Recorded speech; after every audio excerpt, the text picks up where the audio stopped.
Welcome to Passing Altum for Kids Intuitively.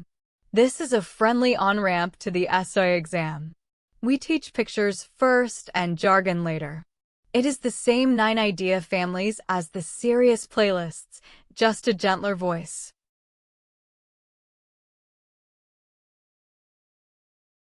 Why this series?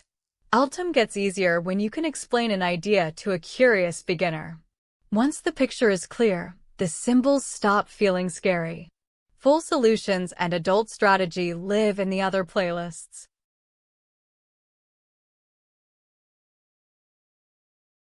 Every video answers 4 questions in plain language.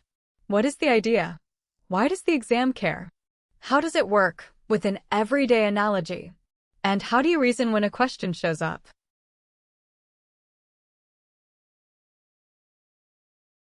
Watch this intro, then K1 through K9.